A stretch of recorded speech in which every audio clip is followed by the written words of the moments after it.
Hola, ¿qué tal? Bienvenidos a esta nueva edición de Periodismo de Periodistas. Hoy con un amigo hermano que viene de la República Argentina, la tierra de Gardel, Cerati y Sandro. El señor Hernán Frato. Hernán, ¿cómo estás? Muchas gracias por invitarme. Un No, placer a ti estar por acá. venir, oye. ¿Cómo has estado, Hernán? He estado muy bien, la verdad que bien. Se podría decir que bien. Hernán, hincha del San Lorenzo, al igual que el Santo Padre, con experiencia en periodismo en medios allá en Argentina, también aquí en Estados Unidos. ¿Cómo ha sido esa trayectoria, Hernán? Más que experiencia, yo lo que te diría es que nunca hice otra cosa en mi vida que no sea periodismo. Nunca. Hasta incluso las veces que tenía que aprender a trabajar. Mi padre tiene una empresa y lo ayudé en algún momento, pero desde los 18 años que desde siempre. O sea, de trabajar, lo único que trabajé es esto. Adelante la cámara, atrás de la cámara, producción, y armando en radio, escribiendo, pero nunca eso. A ver, la pregunta es súper amplia. ¿Cómo es esa experiencia? Y la experiencia más que experiencia es el trayecto de una vida. Porque honestamente, desde que empecé a estudiar periodismo en El Salvador, en la Universidad de El Salvador en Buenos Aires, donde también fue profesor el Santo Padre, jesuita también, la universidad de jesuita también, no es católica, pero sí es confesional. En algún momento obviamente fue una universidad jesuita, pero lo dejó de ser. Eh, pero digo, concretamente, toda mi vida me dediqué a esto, así que ¿cómo fue? Y la verdad que es un arco Sigue. de como de 30 años que empezó a los 18 trabajando en una radio, escribiendo para una revista. De hecho, escribiendo, yo era el secretario de redacción de una revista que era la revista Estribor, que era la revista que se pone arriba del ferry, del buquebús que cubre de Buenos Aires a Montevideo. Y ahí la conocí a mi esposa. Ella es diseñadora gráfica y ella estaba, yo era secretario de redacción de esa revista y se tercerizaba el diseño a otra empresa y ella era la que plantaba la revista, el papel. Y así que nada, la verdad que Toda una vida ya en la comunicación, Hernán.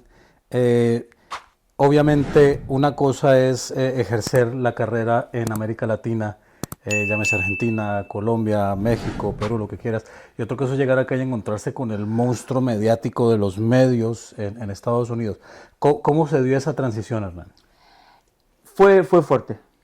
Fue fuerte porque yo estaba acostumbrado a hacer televisión en Argentina y, por ejemplo, no trabajábamos con teleprompter.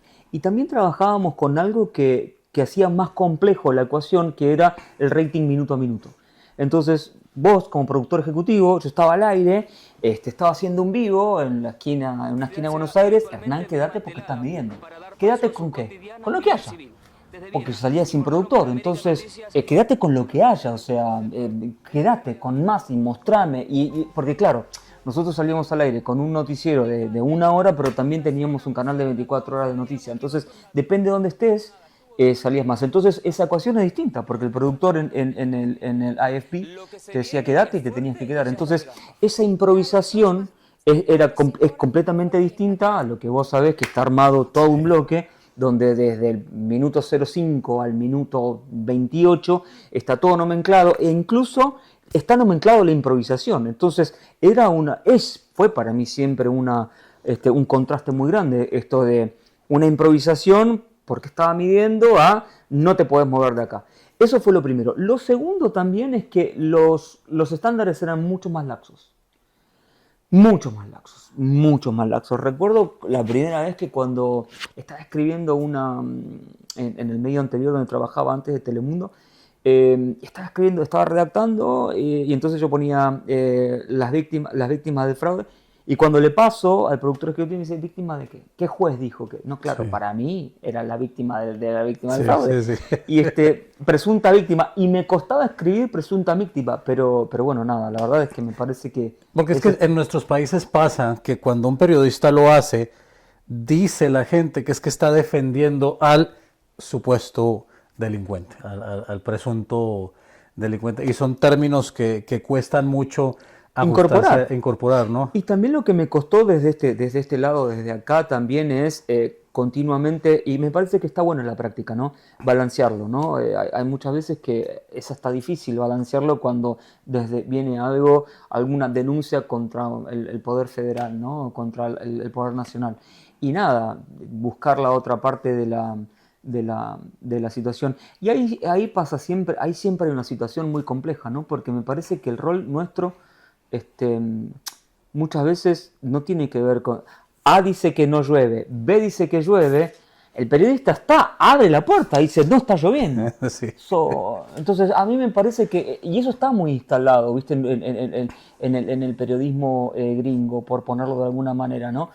Dice que no llueve, pero señor, yo salí a la puerta y no está lloviendo. Sí. Usted tiene que, a ver, yo para estar trabajando dentro del paraguas de NBC, Telemundo, tuve que haber pasado un montón de filtros y yo no puedo, o sea, si uno lo dice dentro de su lugar porque tiene cierta credibilidad, obviamente el ejemplo es muy, muy burdo, ¿no? Pero pero aplica perfecto porque es que literal son cosas que pasan en la redacción y para la gente que obviamente no sabe cómo es que se arma un noticiero, la gente piensa que el noticiero se limita a los 30 o a la hora o a los 90 minutos que dura la transmisión y desconoce todo el trabajo, hay veces de meses, que viene atrás de una historia de, ¿qué te gusta? 2 minutos y cuando es especial, 3.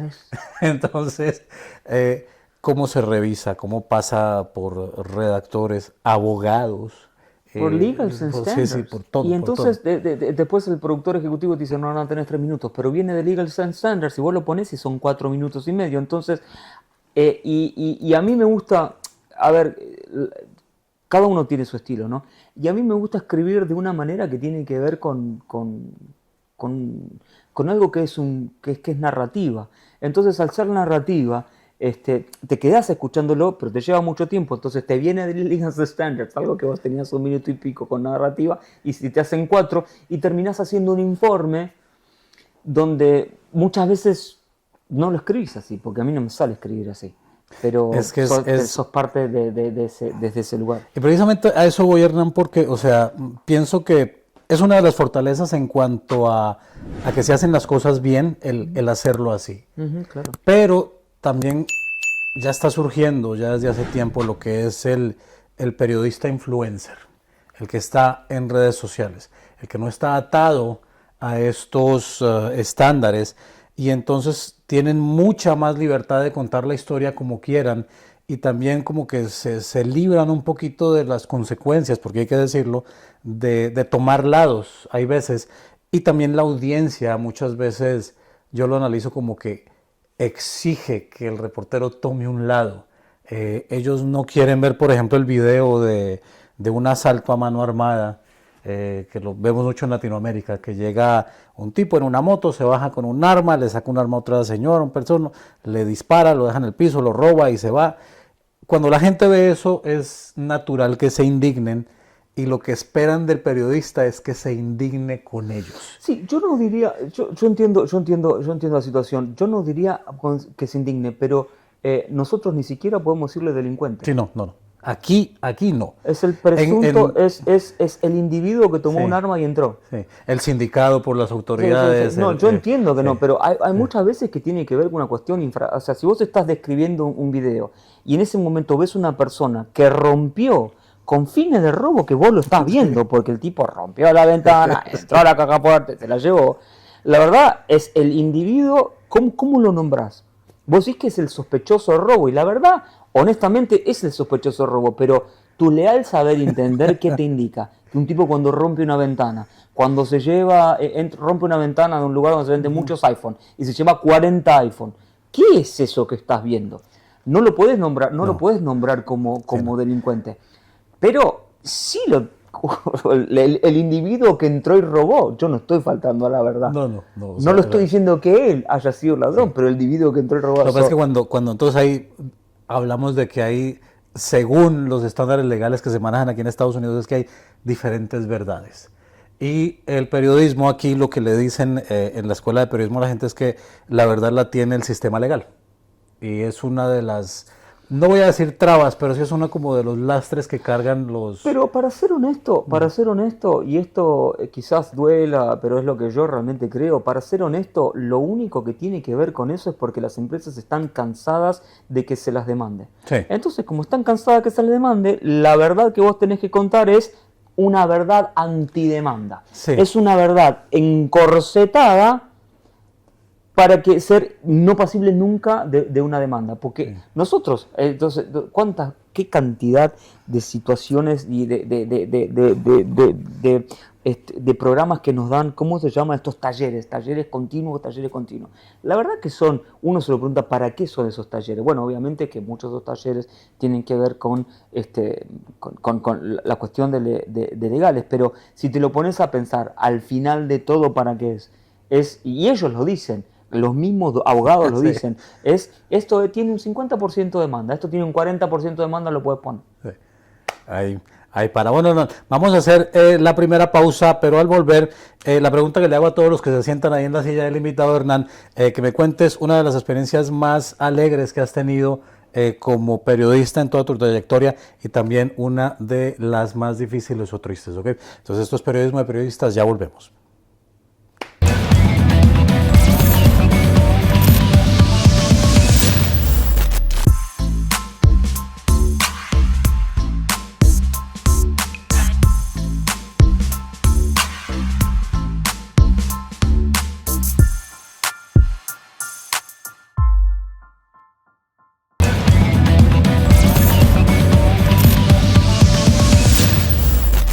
Regresamos aquí a Periodismo de Periodistas, una producción de Next Medias, y ya saben, como siempre les invito que por favor le den like y se suscriban aquí al canal, compartan, vean todos los cortos y miren los demás episodios también. Se nos viene ahorita más adelante Marielena Ponticello, va a venir a hablar con nosotros, también el señor Héctor Lozano, vamos a hablar de deporte, estamos haciendo la cacería a muchos ahí. También póngame en los comentarios, si usted sabe de algún periodista que quisiera usted saludar, hacerle preguntas, póngamelo ahí y nosotros pues con el mayor de los gustos hacemos la tarea, ¿no, Hernán? De que se irá a tocar puertas, a que venga. De eso vivimos. Hernán, la experiencia más alegre que hayas tenido tú en la comunicación, en el periodismo. Es que cuando me estabas haciendo la pregunta se me venían a la cabeza tantas notas, se venían a la cabeza tantas cosas lindas. La verdad es que recorrí el mundo. Yo trabajaba en América Noticias y recorrí el mundo. Fui 2 veces a Sudáfrica, estuve en el Mundial de 2010, estuve en convenciones internacionales que nunca... Porque muchas veces, aunque tengas el dinero de ir a Viena, no estás en ese lugar, no estás en los lugares donde yo estuve. Estuve en Viena, estuve en París, estuve en lugares que no hubiera nunca ido al sur en el sur de Portugal. Estuve siguiendo el caso de Madeleine McCann. Estuve en Brasil haciendo una historia que me encantó, que estuve siguiendo la ruta de Mengele en una historia súper linda, que hay un pueblo súper pequeño que tiene la cantidad de mellizos y trillizos, el índice de mellizos y trillizos más alto del mundo. Entonces, lo que decía era que Mengele, obviamente tuve en mis manos el documento que Mengele entró por Buenos Aires y habría pasado por Línea San Pedro, porque en ese lugar es un lugar donde está muy lleno de inmigrantes polacos, alemanes y rubios de ojos celestes. Y entonces dicen que pasó por ahí para hacer sus estudios. La verdad no está comprobado, pero tampoco está muy claro por qué. Entonces yo estaba en una iglesia de un pueblito pequeño. Y todos eran iguales. Todos eran iguales. Y esa nota fue increíble, pero después también me acuerdo haber estado en un lugar súper pobre entre Argentina y Paraguay, siguiendo a unos médicos que, nada, una vez por año van a operar con su dinero y con sus cosas. Van a operar. Estuve con una comunidad de aborígenes Pilagá, que si no llegaban los médicos ahí, no sé cómo hubieran sobrevivido a las hernias que tenía. Tuve muchas alegrías, la verdad que el periodismo me dio muchas alegrías, me dio muchas cosas lindas y yo creo que en realidad es cotidiano, es continuo, porque yo hago lo que siempre quise hacer. Y cada vez que me siento a escribir, hay notas que me gustan más, hay notas que me gustan menos, pero cuando el cursor titila, zambullirte en esa locura de creatividad, de cómo empezás, cómo lo titulás, cómo enganchás a la audiencia en ese primer párrafo, para mí es maravilloso, incluso con la nota más chiquita del día. Así que no podría decirte cuál fue la mayor alegría. Yo creo que la mayor alegría es haber sido honesto conmigo mismo, e incluso en momentos donde tuve muchos problemas en Argentina, no viene al caso, me podría haber quedado trabajando en la empresa familiar y me vine para aquí a trabajar a otro país, a ser inmigrante. Yo creo que me parece que la alegría más grande tiene que ver con haber seguido la pasión. Y mi pasión es being a storyteller, ser un comunicador, contar historias. Y me parece que esa alegría cotidiana es mucho más fuerte que una sola que te pueda contar. Y en torno a la segunda pregunta, que fue lo más triste, la verdad es que también tengo otras tantas. Haber perdido cumpleaños con los chicos, haber no estado en casa, no haberle dedicado el tiempo que se hubiera requerido a la familia. Pero la verdad es que de todas esas cosas que no están tan buenas aprendí. Aprendí a dejarle más tiempo a mis amores, a mi esposa, a mis hijos, a mi familia, lo que me hace bien. Así que no quisiera puntualizar en algo que fue lo más triste, porque incluso lo más triste lo aprendí y capaz que lo volvería a hacer, no por el error, pero sí por la enseñanza que me dejó. Qué interesante, y es un común denominador en este ramo, ¿no, Hernán? No es la primera persona que me lo cuenta, de esos sacrificios que se hacen por la familia, por el amor a comunicar, a dejarle un mensaje a la comunidad. Solo en Sudáfrica estuve 3 meses. Imagínate. Solamente en Sudáfrica estuve en 3 meses para el Mundial. Fue precioso porque vivir el Mundial desde ese lugar, en ese momento Maradona lo estaba dirigiendo a Messi, o sea, nos fuimos, pero yo lo estaba contando, yo estaba encargado de hacer todo lo que no era deporte. Todo lo que era color. El color, decía. Me encantaba porque me estaba con un elefante. Estuve en la mina de diamantes más grande del mundo, donde salió The Star of Africa, un diamante así grandote que se lo regalaron a la corona inglesa, y de hecho el cetro y el diamante de arriba, el cetro y otros 5 más forman parte de la corona. Digo, estuve en lugares tan interesantes que, bueno, nada, me quedo con eso más allá de... Okay. Ahora, Hernán, vienes de una escuela, al igual que la mía, donde arrancamos con lo que era lo análogo y ahora estamos pasando a lo digital y ahora ya estamos pasando a la inteligencia artificial. Te tengo 2 preguntas muy puntuales. ¿Qué le falta al periodismo de hoy que tenía el de antes y qué le sobra? Son 2 mundos totalmente distintos, porque hoy las reuniones de producción empiezan con el trending. Esto está trending, entonces tienen un lugar. Antes había un productor senior, que tiene la edad que yo tengo ahora, decía, con algo en la panza, decía, esto tiene que andar. Y a la vez, lo que pasa ahora es que somos presos del algoritmo, ¿no? Somos presos del algoritmo, entonces el algoritmo te da A y te da más A, pero no hay lugar para lo disruptivo. No hay en los noticieros de hoy, no quiero decir los noticieros de hoy, pero casi no hay lugar para lo disruptivo, porque de la misma manera que vos estás haciendo así, tac, tac, tac, con Instagram, TikTok o lo que más te guste, y vos ves que te va feeding more, te está dando más para que te quedes en ese lugar, no hay lugar para lo disruptivo, no hay lugar, tampoco en la radio, porque tampoco escuchás radio, pones Spotify y Spotify te sigue dando más de lo que a vos te gusta. Entonces, por un lado, ¿qué está bueno? Está bueno el data, tenés un montón de data que sirve, pero ¿qué es lo que le falta? Le falta el lugar para lo disruptivo, le falta el lugar para decir... Lo distinto. Sí, para encontrarte con algo de lo que nunca te encontrarías. Sí. Porque no te encontrás con algo de lo que nunca... No te vas a encontrar con alguien que piensa distinto porque lo cancelás. No te encontrás con alguien que te dé otro libro que vos capaz que no vayas a leer porque no te lo va a dar, porque no te vas a quedar. Entonces, ¿dónde está lo disruptivo? No hay lugar para lo disruptivo. Nada, yo creo que son mejores, tenemos mucha más información, pero creo que este lugar no hay lugar para algo que no sea lo que vos querés escuchar, y eso me parece que no está bueno. Tocas un punto muy interesante, Hernán, porque es que lo que dices, somos presos de los algoritmos, pero para todo. Para todo. Es decir, no solo es las noticias, es la música, es lo que Netflix, usted ve en Netflix, todo. ¿Tú crees, Hernán, que esto contribuye a este fenómeno de que la gente hoy en día no está buscando informarse bien, sino validar sus puntos de vista con información que le diga lo que quiere escuchar? Hay mucho de eso, hay mucho de eso. También tenemos que tener en cuenta que si alguien se quiere informar, no va a ver el noticiero.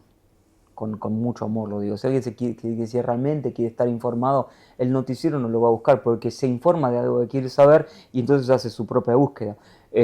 Y si realmente quiere estar informado, tiene un abanico de 4 o Es 5 muchísimo. persadores. Entonces, digo, pero sí está esto de que yo veo lo que me valida y lo que no me valida es una casa de brujas o es fake news o lo cancelo directamente porque no me valida lo que yo creo. En todo, Sí.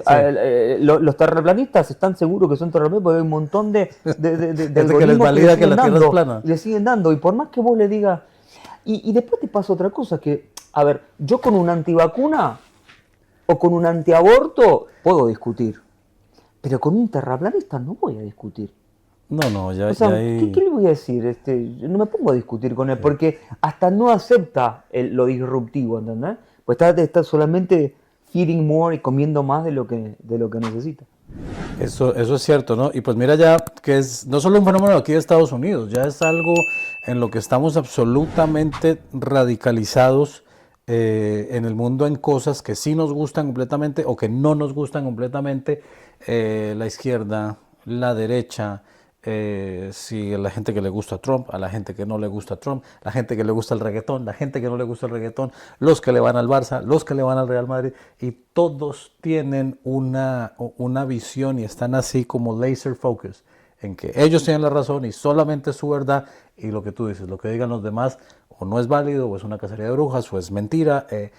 ¿Cómo se combate eso desde nuestra labor periodística? No, me parece que nuestra labor periodística también tiene que ver con generar puentes, ¿no? Porque no podemos dejar de generar puentes entre esa locura, ¿no?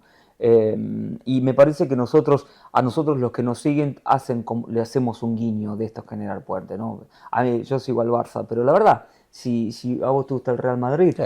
y no como No, pues yo no, el Real Madrid no me manda el cheque, nada. O sea, No, está claro, pero digo, no, me parece que igual esta cuestión tan obtusa también sí, tiene que ver con la falta de educación, ¿no? exacto. Porque no encontrás algo tan obtuso cuando te encontrás con gente que lee, que está, ¿no? Es, que entiende la otra visión.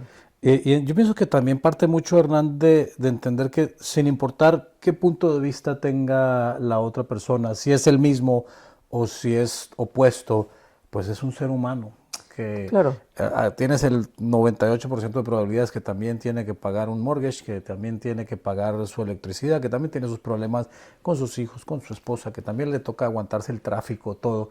Entonces, si uno parte de encontrar esos puntos similares, antes de partir de las diferencias, pienso que es más fácil tratar de entender a la otra persona, aun cuando tengan puntos de vista que a uno le parezcan totalmente chocantes. Entiendo, igual me parece que no está eso en la agenda de los medios, por lo menos de los noticieros hoy, esta cuestión de generar puentes. Me parece que en la agenda del noticiero hoy está cómo sostengo la mayor cantidad De gente de enganchada, gente ¿no? enganchada, cómo sostengo el rating, cómo sostengo el rating desde varios lugares, más allá de cómo crear puentes de entendimiento. Yo no sé si eso está en la agenda. um, bueno, realmente no lo sé. Pues debería estarlo. Debería estarlo. Debería estarlo. Pongan ahí cómo podemos construir Puente de puentes entendimiento. de entendimiento. Bueno, vamos ya a hacer la segunda pausa. Y ahorita ya, Hernán, vamos a hablar de un tema que te atañe mucho. A ver. Y es muy difícil ser argentino aquí en Estados Unidos, Hernán, en los medios. Te contesto ahora después de la pausa. no, después de la pausa. Ya volvemos.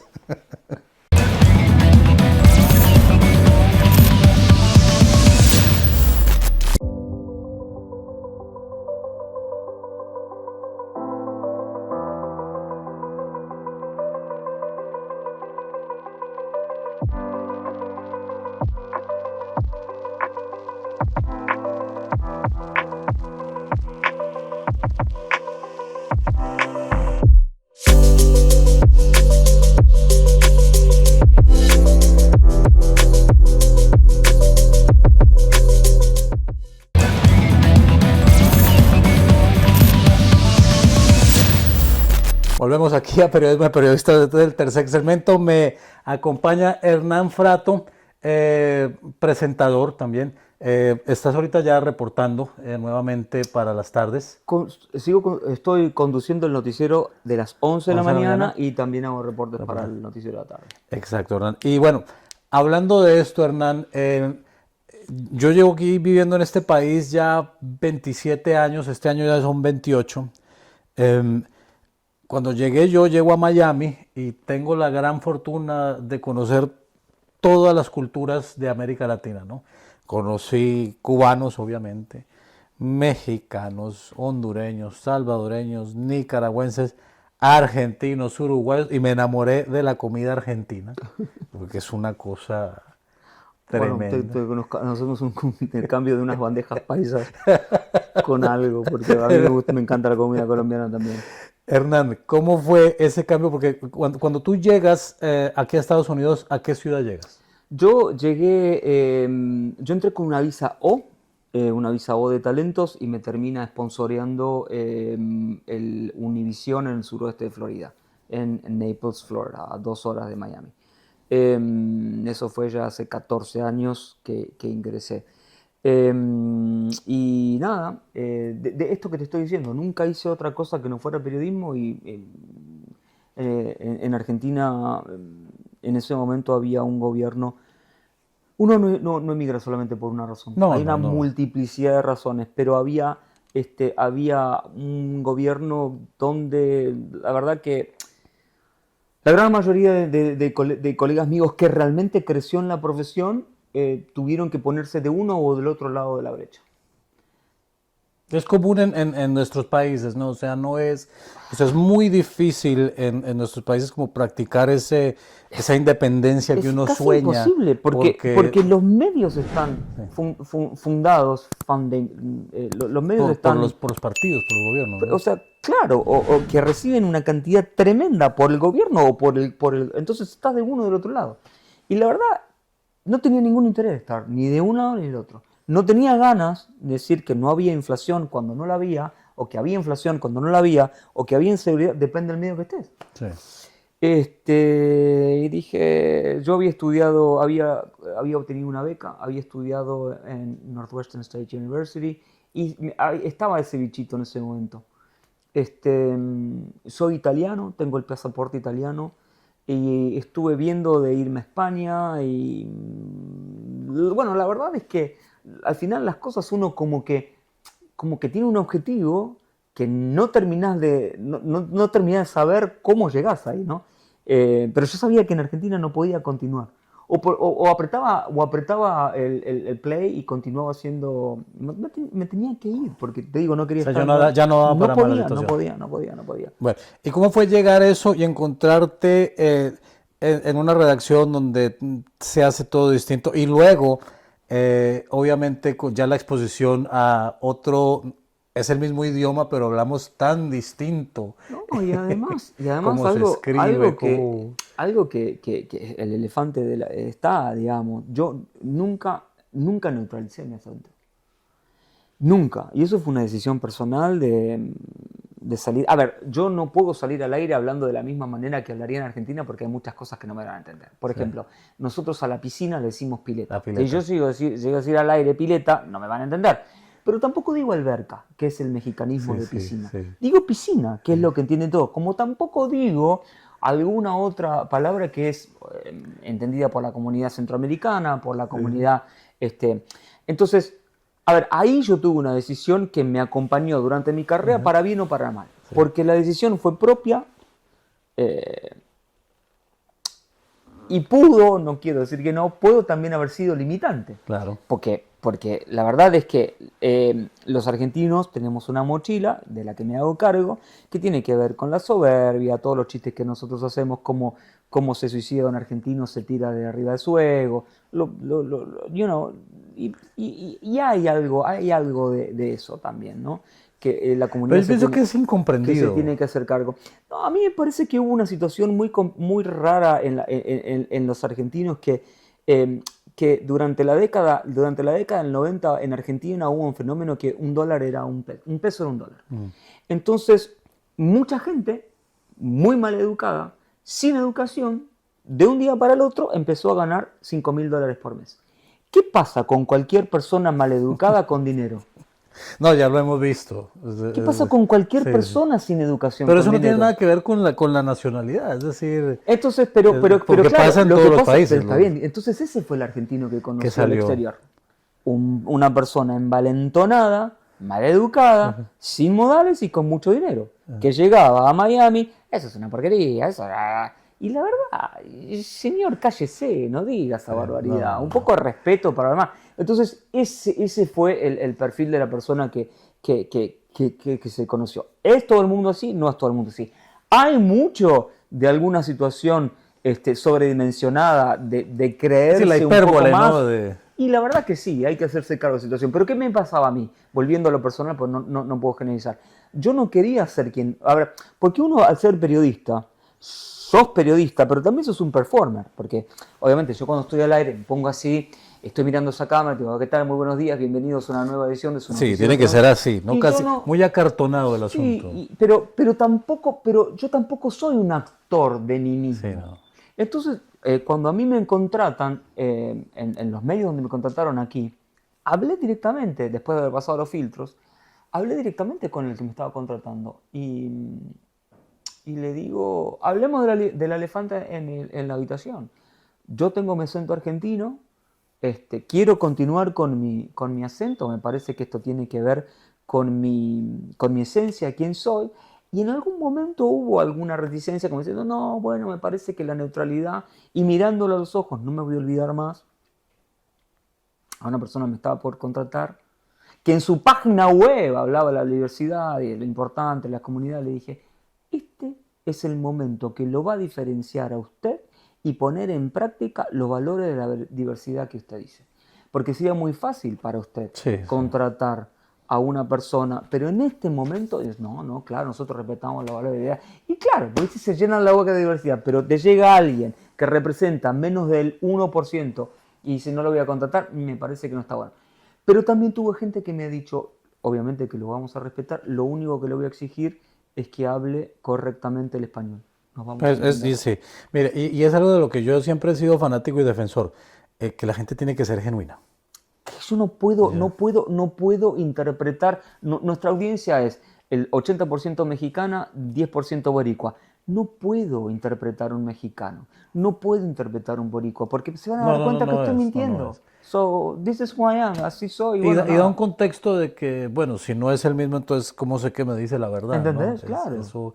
Eso también afecta a Hernán. Pero no, pues, o sea, qué importante. Y bueno, yo no tengo el gusto de conocer tu país, pero he trabajado con argentinos en muchas cosas, no solo en periodismo. Cuando hacía radio en México, tenía un muchacho que era productor de audio y él trabajaba en Argentina, Ernesto Fusile, y trabajé con él. Cuando trabajaba en la Florida, un señor, un ingeniero que se llamaba José Tesone, también argentino, él me enseñó lo de los ñoquis del 29. Qué rico los ñoquis. Entonces, hay muchas cosas, y hablando de esas palabras, veo noticias argentinas porque me parece que las hacen de una manera que es elegante, pero también jocosa a veces. Es una mezcla muy, muy interesante. Es que la televisión argentina, yo cuando llegué acá y veía, digo, le faltaba un montón. Sí. Pero la verdad también entiendo de que, bueno, nada, nosotros hacíamos noticieros donde tenía mucha narrativa creativa, que aquí no existe, digamos. Aquí no se le pone música a ningún informe, salvo que es el informe especial. Sí. Después todo lo demás, pero sí. Perdóname, te corté, estabas hablando. No, tranquilo. Bueno, vamos ya ahora sí a la última pausa y al volver, Hernán, vamos a darle consejos a las personas que ahorita mismo están pensando o que ya están en la carrera de decir voy a meterme a estudiar periodismo, cuáles son esos sacrificios a los que se tienen que preparar y cuáles son algunos de esos tips que tú les das, sobre todo en el clima en el que estamos ahora, hablando nuestro español y pues haciéndonos valer por eso mismo. Ya volvemos.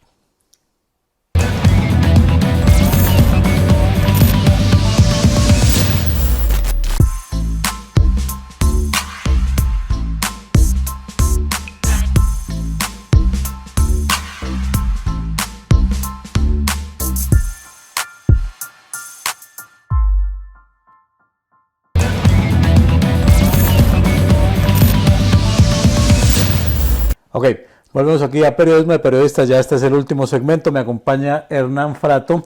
Y bueno, Hernán, estábamos hablando ahorita fuera de cámaras, pues de lo que es el periodismo en sí y la gente joven, ¿no? Lo que viene, los que vienen aquí atrás, el clima enrarecido que estamos viviendo hoy en día, donde si bien se está tratando la problemática de la inmigración irregular, también hay una especie como de sentimiento de que hay una persecución contra todo lo que sea hispano, contra lo que sea en ¿Lo español. ves? ¿Lo ves? ¿Vos ves eso? Sí, yo lo veo de esa manera como que hay un sentimiento de que obviamente no quieren personas que sean delincuentes acá.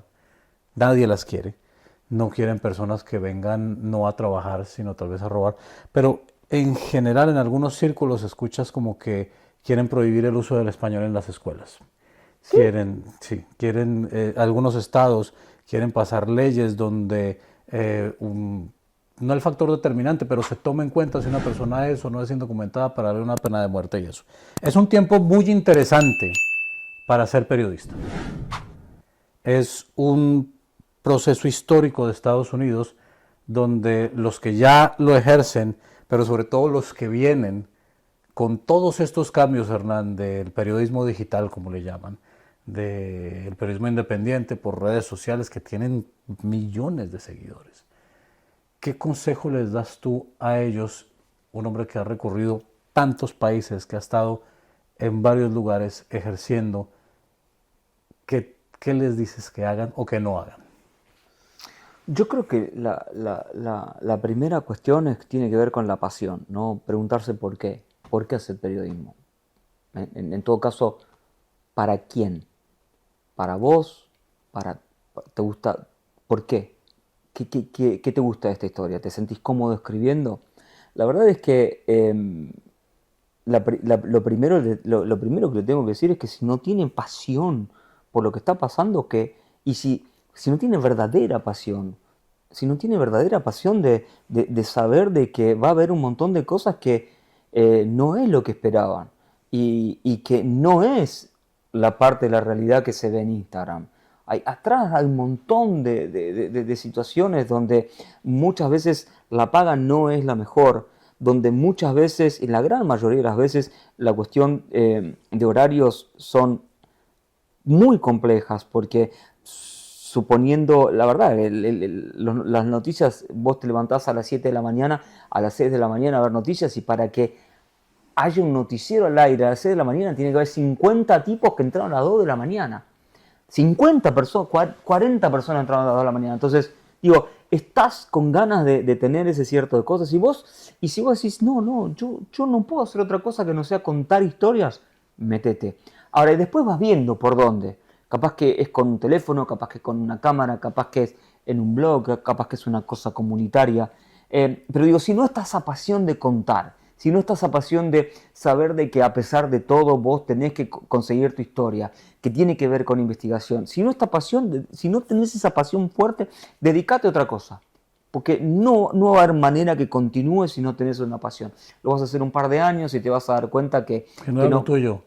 Que no es lo tuyo, porque con otras profesiones, si no tenés pasión por algo relacionado con informática, y bueno, qué sé yo, pero continúas, porque bueno, qué sé yo, el horario es de 9 a 5, te tomas 2 semanas de vacaciones, acá no pasa eso. Me parece que si no hay pasión, te diría que te fijes qué es realmente lo que te apasiona, y dedicate a lo que realmente te apasiona. Sí. La ventaja de ser bilingüe, ¿no? También es supremamente importante. Todavía no estamos en ese punto donde las empresas notan ese valor total, ¿no? Pero ¿tú crees que cambie pronto o no? Yo creo que uno tiene que hacer valer la cuestión bilingüe, ¿no? Si uno no lo logra hacer, está en uno también, porque tampoco uno puede estar todo el tiempo pensando el medio tiene responsabilidad. Me parece que uno tiene que poner esas cuestiones. Y uno tiene que decir, yo soy bilingüe, hablo español y hablo inglés, y eso, bueno, tiene un twist. De hecho, te digo, en gran parte de las empresas, el 70% de los que están siendo contratados, camarógrafos, editores, productores, la gran mayoría son bilingües.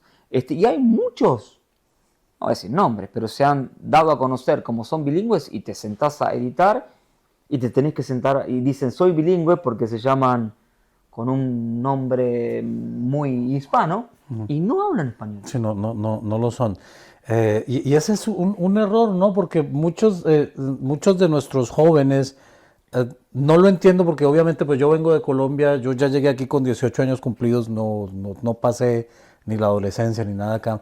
Pero algunos de los que sí crecieron acá y esto como que se avergüenzan de hablar español. Sí, se avergüenza de hablar español porque yo lo noté también, la cuestión de la vergüenza de hablar español. Me parece que es una cuestión más generacional anterior, ¿no? Me parece que generaciones anteriores tenían el español como el idioma de los trabajadores de baja clase, el idioma de los trabajadores que limpian, de los que están en construcción. Por favor, toda mi vida me dediqué o sea, no lo tomen a mal, pero es lo que piensan muchas otras personas, ¿no? Sí. Y la verdad es que está en nosotros mostrar la riqueza de nuestro idioma, mostrarle la riqueza de nuestras culturas y mostrarle al mundo lo hermoso y lo rico que es este idioma, no perderlo, mantenerlo, celebrarlo, o sea, celebrarlo y además darte cuenta de que tener dos idiomas es algo que no todos tienen y que es una diferencia sí. A tu favor. Y que pasas en este lado del mundo, ¿no? Porque te vas al otro lado en Europa y hablan 3, 4 como si nada, o sea, ni siquiera existe la conversación de que el que habla español e inglés por alguna extraña gimnasia mental está aquí, mientras que el que solo habla un idioma está aquí. No pasa, ¿no? De hecho, el otro día estaba viendo una película que es de Brad Pitt y es esta película, Reservoir Dogs, de Quentin Tarantino. Okay. Y la verdad es que esa película, que está armada en la Segunda Guerra Mundial y que llegan una cantidad de americanos a intentar matar al Führer, la verdad, el concepto de esa película es una tomada de pelo a los norteamericanos que hablan solamente inglés. Sí. Porque todos los demás, el más malo de todos, habla en alemán, francés, inglés, italiano. Que es un actorazo, ¿no? Qué buena. Este tipo es una locura. Qué buen actor. Y todos los demás, salvo, vos acordate que todos terminan muriendo porque Brad Pitt lo único que sabía en inglés era sí. Y me parece una... No sean como Brad Pitt, señores. Qué buena película, pero en realidad lo que me reía era esto. Y tiene que ver con esa comunicación, porque todo el lío ahí se arma, el tiroteo en ese subsuelo, se arma cuando el inglés que estaba haciendo de alemán pide 3 whiskies. Y deberían ser 3. Deberían ser 3. Hernán, ya para terminar, ¿algo más que quieras agregar? Cuéntanos.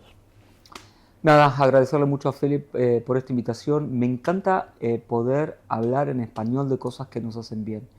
Me encanta poder dedicarle un tiempo a lo que nos mueve, en este caso que es la comunicación, el periodismo, el storytelling. Y me parece que en este momento donde todo tiene que ser para antes de ayer, darse el tiempo, media hora para hablar de algo que te gusta, es lo que hace la diferencia en la vida. Así que bueno, no, te quería agradecer el tiempo. Hernán, a ti, muchas gracias. Y a ustedes también, muchísimas gracias por acompañarnos. Recuerden que en tan solo unas semanitas viene otro episodio, así que compártanlo, suscríbanse y nos vemos. Hasta la próxima. Muchas gracias.